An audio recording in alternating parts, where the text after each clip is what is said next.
Okay, next topic is graphical representation of motion, कि हम motion को किस तरह से ग्राफ में रिप्रेजेंट कर सकते हैं। इसमें आप लोगों ने ज़्यादा नहीं सोचना है, बस आपने कुछ पॉइंट्स है जो आपने हमेशा याद रखनी है कि किस कंडीशन में आपका कैसा ग्राफ बनेगा। ठीक है, सबसे पहले इसमें क्या है, डिस्टेंस ट्रेवल्ड और the velocity of the object is dependent quantity. वो किस पर डिपेंडेंट होती है, टाइम पर डिपेंडेंट होती है कि टाइम के साथ कितना है। तो हमेशा आपको पता है जब भी हम ग्राफ ड्रॉ करते हैं हमारे पास 2x, वैसे तो हमारे पास ये होते हैं, ठीक है, ये ओरिजिन पॉइंट, ठीक है, this is Y axis positive, this is negative, this is ये हमारे पास एक्स एक्सिस और ये पॉजिटिव और ये नेगेटिव एक्स एक्सिस होता है। ठीक है, तो जनरली हम इसको टू डायमेंशनल क्वांटिटी है तो दो इसमें लेंगे, एक्स और वाई एक्सिस में। ठीक है, जो डिपेंडेंट क्वांटिटी होती है वो हमेशा वाई एक्सिस में होती है। जैसे हमेशा वेलोसिटी स्पीड क्या होगा, वो आपके वाई एक्सिस में होगा क्योंकि वो डिपेंडेंट क्वांटिटी है, और एक्स एक्सिस में आपके पास क्या होगा, टाइम होगा, which is independent quantity, right. So time is an independent quantity and the variation of the dependent quantity with the independent quantity is represented by a graph. ठीक है, जो वेरिएशन होता है एक डिपेंडेंट क्वांटिटी का independent quantity के साथ, उसको हम किससे रिप्रेजेंट करते हैं, ग्राफ से रिप्रेजेंट करते हैं, और उसको हम कहते हैं लाइन ग्राफ। सो सबसे पहले आपके पास कौन सी कंडीशन है, किसमें आपने ग्राफ ड्रॉ करना है, डिस्टेंस टाइम ग्राफ। पहले किसका कौन सा ग्राफ है, distance time graph for a stationary object. Distance time graph for a stationary object. Stationary मतलब जो बिल्कुल एक ही जगह पे फिक्स है, उसका ग्राफ कैसा आएगा। जो एक ही जगह पे फिक्स है, उसमें कोई मोशन नहीं है, कोई मूवमेंट नहीं है, उसका ग्राफ कैसा आएगा। मान लो कि एक जो स्टेशनरी ऑब्जेक्ट है उसका डिस्टेंस कितना था, मान लो उसका डिस्टेंस जो है वो 5 किलोमीटर था, 5 किलोमीटर के पास उसका डिस्टेंस था। ठीक है, तो एक स्टेशनरी ऑब्जेक्ट है, टाइम तो जा रहा है जा रहा है जा रहा है, तो उसमें कोई वेरिएशन नहीं आ रहा, कुछ नहीं आ रहा, तो उसका कैसा आएगा ग्राफ, लाइक दिस। ठीक है, straight line parallel to the time axis, this is time axis, this is distance. ठीक है, so straight line parallel to the time axis, straight line parallel to time axis. ठीक है, time axis के parallel होगा, तो ये जो graph आएगा आपका, ये कैसा ग्राफ है, एक स्टेशनरी ऑब्जेक्ट का ग्राफ है। ठीक है, next is distance time graph for a uniform motion, कि एक जो ऑब्जेक्ट है आपका वो यूनिफॉर्म मोशन में है, तो उसमें कैसा ग्राफ आएगा, distance time graph for uniform motion.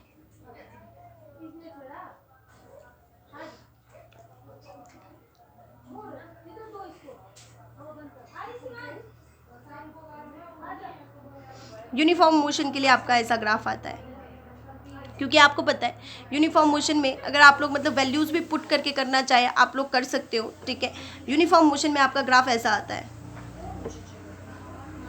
Straight line incline to the time axis, this is time axis, this is distance. ठीक है, so straight line inclined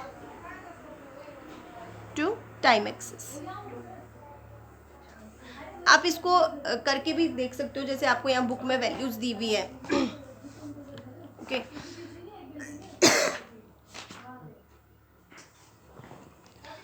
सो जैसे यहाँ बुक में आपको ये ग्राफ आपको दिख रहा है, दैट इज़ कि यहाँ पे क्या है, ये 15 के पास है या ये जैसे पास है, तो विद द टाइम के साथ जब इक्वल इक्वल वेरिएशन आता है तो आपके पास ऐसा ग्राफ आता है। This is for the uniform motion के लिए। ठीक है, नॉन यूनिफॉर्म मोशन में कैसा आएगा, कर्व्ड, जैसे मर्जी आ सकता है, वो ऐसा कर्व भी हो सकता है, वो जैसे मर्जी कर्व हो सकता है। जैसे यहाँ पे आपको वैल्यू दिया, आप इस वैल्यू को पुट करके आप ग्राफ ड्रॉ कर सकते हो। This is work for you, आपने ग्राफ ड्रॉ करना है इन वैल्यू को पुट करके। ये टाइम्स आपने लेने हैं 0, 2, 4, 6, 8, 10, 12, ये इक्वल इक्वल है, तो आप क्या कर सकते हो, इन्हीं सेम वैल्यूज़ को आप पुट कर सकते हो टाइम के साइड में। ठीक है, और डिस्टेंस में आप क्या कर सकते हो, 2 के यूनिट में भी ले सकते हो, 2, 4, 6 ऐसे भी ले सकते हो, या 5, 6, 6। ठीक है, उसके हिसाब से फिर आप बीच में वैल्यू अपने हिसाब से बढ़ सकते हो। एग्जैक्टली आप ग्राफ लेके भी कर सकते हो और नोटबुक में भी कर सकते हो, और आपका क्या वैल्यू आएगी, ऐसी इरेगुलर। ठीक है, ऐसे कर्व्ड। सो कर्व्ड आता है आपका किसके लिए, नॉन यूनिफॉर्म मोशन के लिए, और यूनिफॉर्म मोशन के लिए फॉर डिस्टेंस टाइम ग्राफ कैसा आता है आपका, स्ट्रेट लाइन। क्लियर, और नॉन यूनिफॉर्म के लिए कैसा आएगा, कर्व्ड, या ऐसे भी हो सकता है, ऐसे भी हो सकता है, जैसे मर्जी हो सकता है। Clear, now next is velocity time graph, velocity time graph. Okay, velocity time graph first for a body moving with constant body moving with constant velocity. Okay, body moving with constant velocity,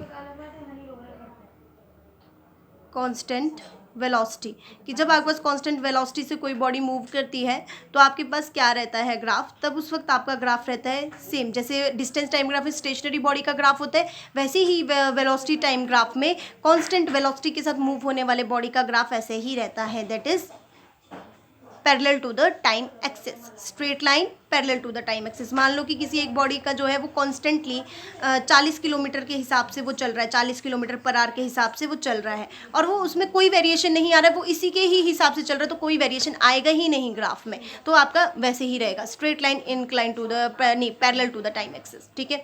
और velocity time graph for the body moving with a uniform motion, ठीक है, जब starting में rest में है और उसके बाद वो यूनिफॉर्म मोशन में चल रहा है, स्टार्टिंग में या जीरो के पास है, रेस्ट में है, फिर उसके बाद वो यूनिफॉर्म मोशन में चल रहा है, ठीक है, यूनिफॉर्म मोशन में चल रहा है, तो आपके पास ऐसा आएगा, straight line incline to the time axis, ठीक है। और अगर आपके पास क्या है, स्टार्टिंग में अगर वो कोई मोशन में है, उसके पास कोई वैल्यू है, जैसे 2 है वैल्यू, यहाँ से स्टार्ट कर रहा है, तो आपके पास ऐसा आएगा ग्राफ, क्लियर है ना। नॉन यूनिफॉर्म मोशन में अगेन जैसा भी आ सकता है, कर्व्ड आ सकता है, जिगजैग आ सकता है, जैसे भी आ सकता है। So this is all about your graph, clear.